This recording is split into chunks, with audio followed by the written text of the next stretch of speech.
My mic isn't on, is it? Oh, it is. I'm leaving this in. I don't care.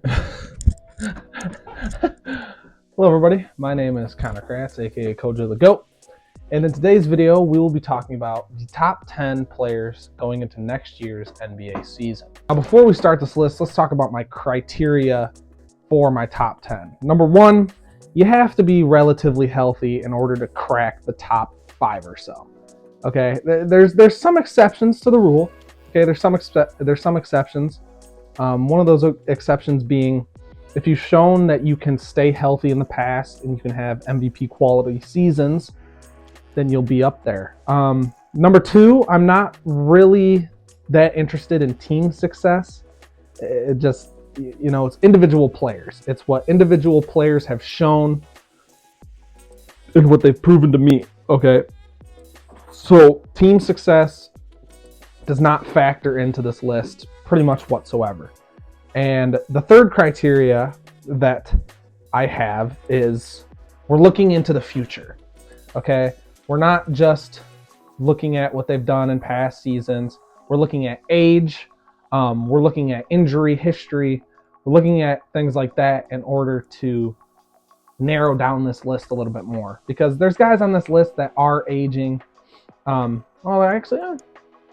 a couple guys on this list that probably won't be in the same spot that they're in by the end of the year. And that could be due to age. That could be due to injuries.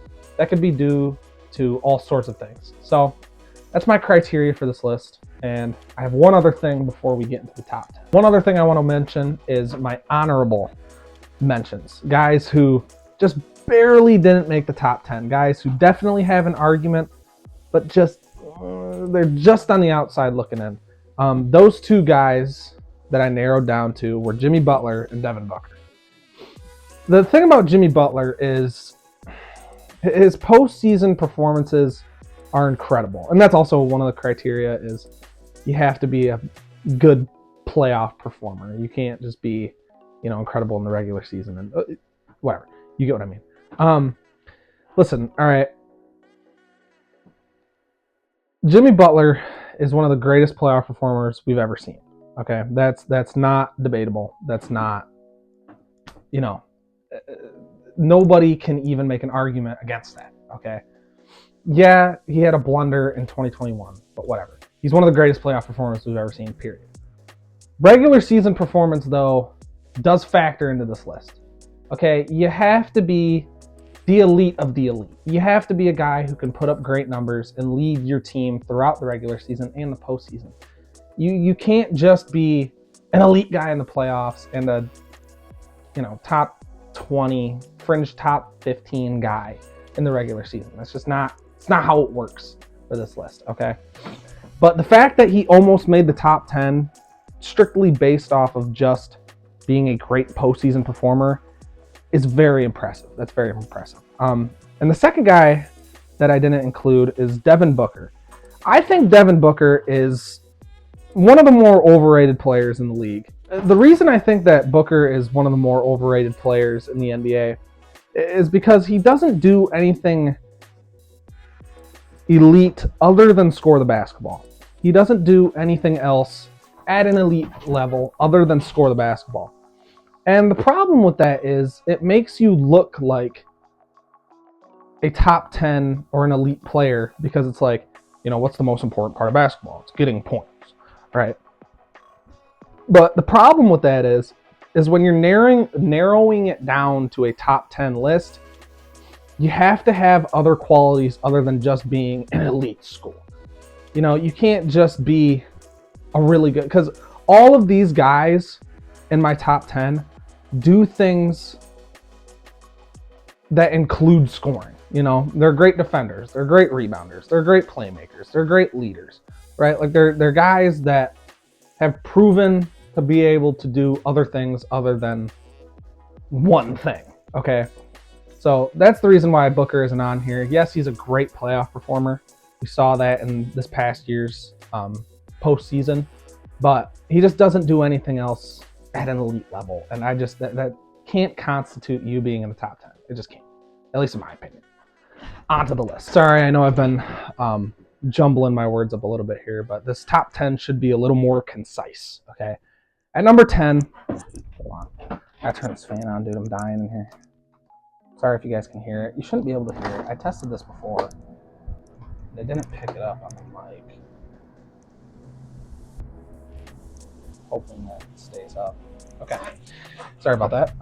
At number 10, I have LeBron James. The fact that LeBron James is still a top 10 player in the NBA is insane. It's insane. We've never seen a guy that has been in the league for 20 plus years still be a top 10 player and be able to perform at a top 10 level. We haven't seen it. We will probably never see it again unless Curry decides to do it, but his play style isn't like LeBron's. LeBron's play style has been the same thing since 2013, which is crazy. The fact that he hasn't had to adjust to his age. He's just been able to play the same way for 10, 15 years, right? Obviously his athleticism has slowed down a little bit. He's kind of lost his first step. But other than that, he is one of the most elite players in the NBA still. He's still one of the more phenomenal passers in the league. He's one of the best playmakers we've ever seen, okay? But some of you guys may be saying, well, why isn't he higher? You know, if he's been so good over the past couple seasons, and if he's been able to sustain this type of success, why isn't he higher? Injuries. That's the case for 4 kind of.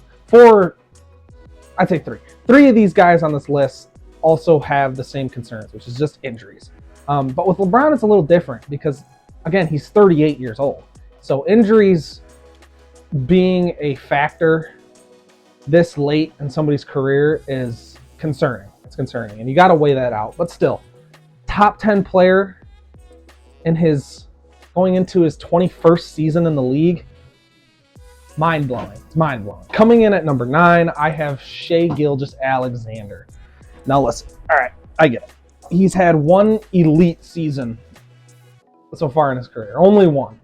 But if you look at the past 3 years of his career, you can see that he's improved every single year. He's become a better and better scorer year in and year out. You can see his playmaking has been improving. You can see his defense has been improving every single year. He can do it on both ends. And I think that's one of the more underrated parts of his game is that he's not just turning into an elite scorer, he's turning into an elite defender as well. And he proved to be a guy who can elevate his teammates as well. I mean, we're looking at a Thunder team who last year was only expected to get 24 wins. They ended up winning 40 games and almost making the playoffs. That's insane. So, yeah, Shai Gilgeous-Alexander, he also just had an incredible season. I mean, 5-5 on pretty damn good efficiency. He made the All-NBA first team. He was the best point guard in the league, according to the NBA last year. So, Shai Gilgeous-Alexander at number 9. Coming in at number 8, we have LeBron James' teammate, Anthony Davis. If this was 2017, we'd probably see Anthony Davis in the top 5, okay? But as you guys probably know, over the past 4 years, Anthony Davis has had the injury bug. His body is made of glass, okay? But this past season, he was able to stay... Sorry, man, I'm really gassy. He was able to stay relatively healthy for a majority of the season, and he proved to everybody why he is still one of the best players in the NBA. He is the best defender on the planet.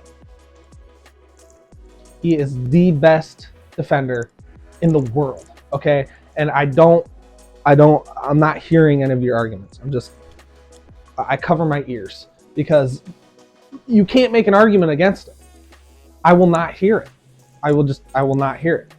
A guy who is 6'11" and 265 pounds being able to switch on the guards and wings and be able to defend them effectively.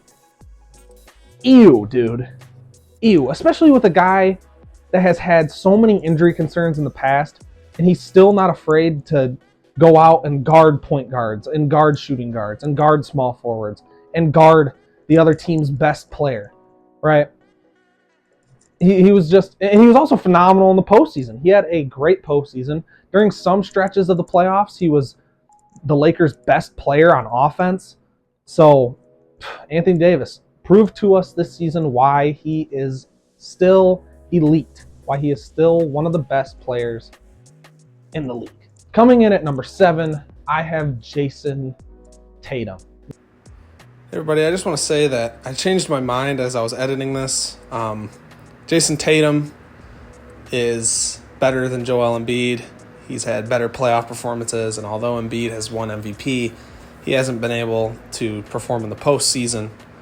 And Jayson Tatum obviously has been an incredible player in the regular season. And although both of them have had their playoff woes, Jayson Tatum has had his moments of sustained success. So, even though I say that Joel Embiid is number 6, he's number 7, and Jayson Tatum is 6th on my list. Just wanted to mention that, and enjoy the rest of the video. Peace out, guys. Now you might be wondering, Connor, didn't you just say that you weigh postseason success pretty heavy when it comes to your top 10 lists, your top 15 lists? Yes, I just said that. But if you look at the numbers, all right, and you look at both AD and Tatum's postseason, they were actually very similar. And by similar, I mean they were both inconsistent as so inconsistent. Both of them are superstars, okay? Both of them are phenomenal players. But the inconsistencies in the postseason just hold them back from being the top 5 worthy players that they should be. Like, it just holds them back so hard, and it is so annoying to watch, especially when it comes to Tatum, because as you guys know, I'm a Celtics fan. Watching his blunders in the postseason is just, it makes me want to puke. But then he'll go out and have a crap game against the Sixers, right, in game 6. He will come out and just play like garbage up until the last 4 minutes of the game. And then all of a sudden, in the very next game, he drops a 50-burger. What are we doing? You know? It's just so stupid. Like, I'm going to show the stats for the Eastern Conference Finals. That way you guys can see the stupidity. It's like, I really want to call him a superstar confidently, but I can't because he's so inconsistent in the playoffs. The only thing that is really keeping Jayson Tatum in the top 8, top 7 is that he's only 24, right? He hasn't even entered his prime according to NBA standards. Usually your prime's like 26, 27. He's still 2, 3, maybe even 4 years away from really hitting his prime. So maybe there's hope that he can be a consistent playoff performer.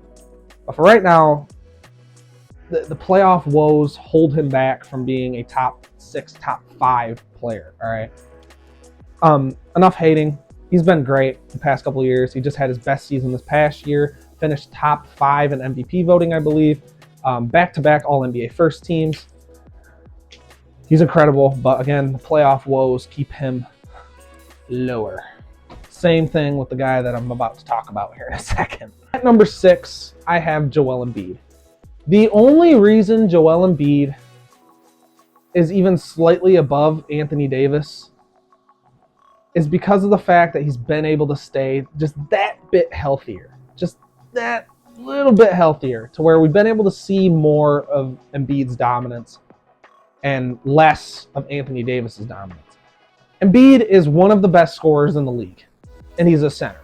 It is crazy to watch him play on offense. His post bag is unlimited, right? Like, everything's pretty much unlimited. I mean, his dribbling is really good for his size. Obviously, the NBA recognized this as he won the MVP this past season. And over the past 2, I think 3 years, he's been a consistent top 3, top 5 MVP candidate. So obviously he's incredible. But again, like Tatum, like AD, the playoff woes, right? Like, we have not seen Embiid play good in the playoffs. And that's what's holding him back from being a top 3 guy, a top 5 guy, is he just has not been able to perform in the playoffs consistently. The difference between number 5 and number 6 is strictly playoff performance, right? Like, I don't care, if you're more skilled than the guy ahead of you. I don't care, blah, blah, blah, blah, blah, blah, blah. Right? I don't care about that. I care about if you're able to perform on the big stage. Embiid, Tatum, and AD have not been able to perform consistently in the playoffs, and that's what holds them back from being top 5 players, because all 3 of these guys have the potential to be top 5, top 3 players in the league. But yeah, Embiid at number 6. Just won the MVP. You could argue that he didn't deserve it, but I wouldn't argue that because I picked him to win MVP. So, yeah, now we have entered the top 5. At number 5 is a guy who has been pretty much the same player for the past 10 years. That's Kevin Durant. Kevin Durant is the best scorer. My fan fell over. Kevin Durant, jeez, sorry guys. Kevin Durant is the best scorer in the NBA still. It's that simple. Listen, you guys can make your arguments, but this is just my opinion. He is the best scorer in the NBA still, and I don't care what you have to say. 7 feet tall, can dribble the basketball like a guard. His post skills are improving year in and year out as he ages. His post skills just continue to get better. His mid-range game is elite. His three-point shooting is good. A lot of people would like to call it elite, but I personally don't think so. I think he's just a good three-point shooter, but you don't need to be elite when you're elite at everything else on the offensive end. Obviously, injuries have been a concern as of late. He hasn't really been able to stay all that healthy, but I mean, we just saw him on the Suns, and in the 12 or 13 games he played, the Suns went undefeated. So that's saying something. If he's able to stay healthy, I think he could make a run at MVP, which is crazy to think about. But like, he's averaged nearly 30 points per game over the past 3 years. And if it weren't for him getting injured, and I believe it was 2022, he might have won MVP, or at least gotten close, because he was leading the Nets to one of the best records in the Eastern Conference.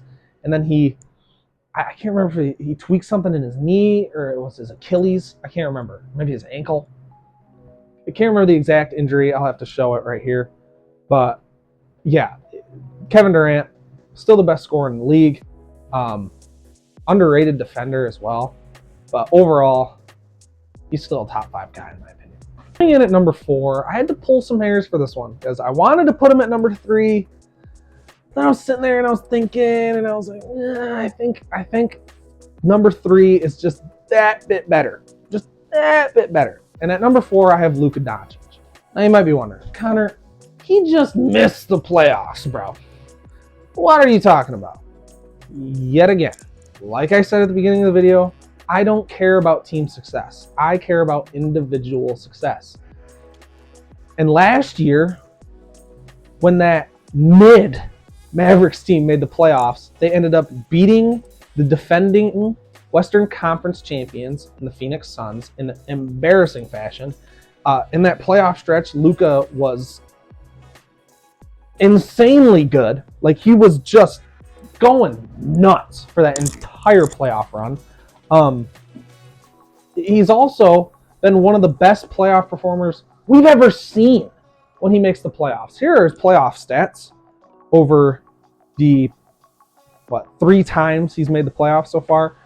Yeah, he's crazy good in the playoffs, and he's also crazy good in the regular season, but the Mavericks management is crapola. So I mean, over the past 3 years, Luka's averaged 38-8 off of 48-35 splits. 38-8, and he's only 22. He's only 22 years old.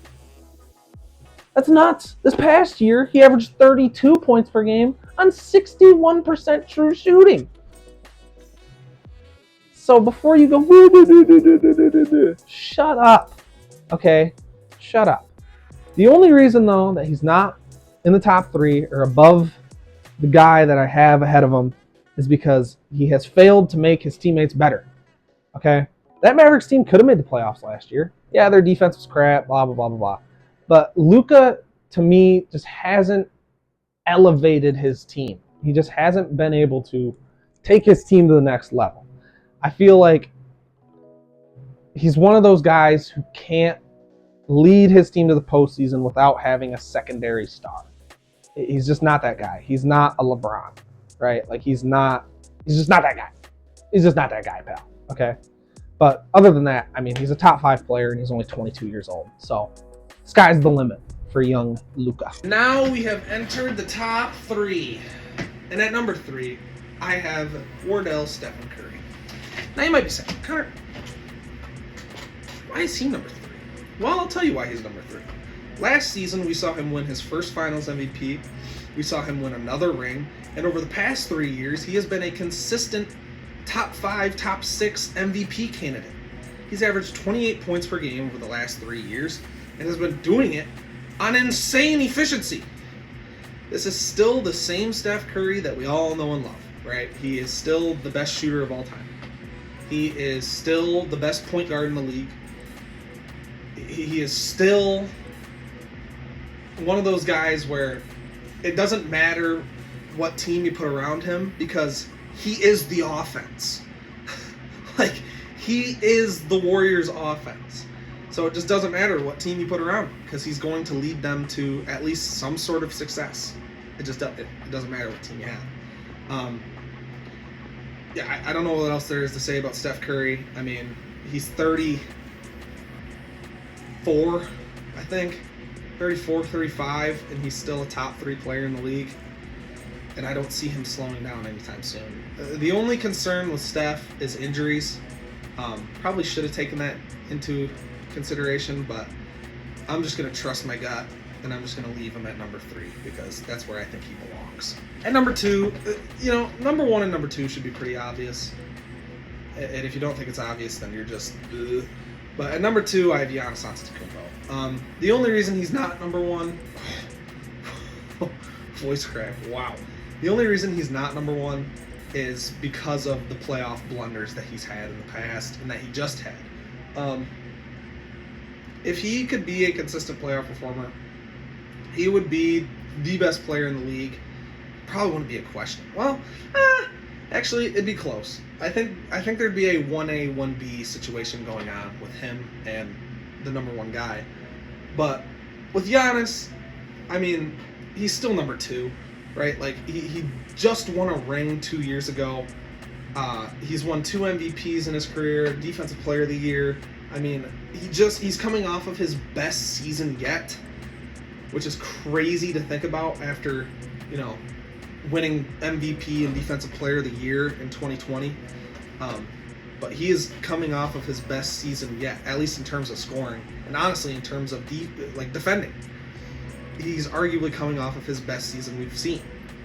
So, again, another guy where it's like the sky's the limit, right? It's just he needs to straighten up the free throws, and he just needs to be a more consistent playoff performer. And if he could do that, he has an argument for number 1. But I think number 1 guy is leaps and bounds above the other guys on this list.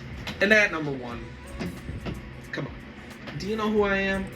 I am the Nikola Jokic dick rider. Nikola Jokic is my king, okay? If Nikola Jokic has 1 million fans, I'm one of them. If he has 100,000 fans, I'm one of them. If he has 10 fans, I'm one of them. If he has 1 fan, I'm that fan. If he has no fans, I'm dead. Okay? I am a Nikola Jokic stan. I love watching him play basketball. I love looking at his numbers and gawking over him and just being a fucking... just slobbing on his knob. Pause. Being a Nikola Jokic meat rider. But, like, how can you not appreciate this greatness? Right? 2 MVPs in a row, a Finals MVP, one of the best postseasons I have ever watched from a player, one of the best overall seasons I've ever watched from a player.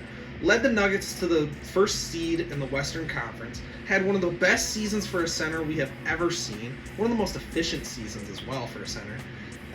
We just saw him have one of the best postseasons ever, not only for a center, but for a player in general. Led the postseason in scoring, led the postseason in rebounds, led the postseason in assists. He is the best player on the planet, and it is not close. There's nobody else that even has an argument against Nikola Jokic, and there's really nothing else I have to say. I mean, he's the best player on the planet. That's it. That's all I have to say. Rant over. Video done. I hope you guys enjoyed today's video. If you did, it'd be much appreciated if you could drop a like. And on that note, God bless you guys. I hope all of you have a phenomenal rest of your days. And yeah. Peace out, guys.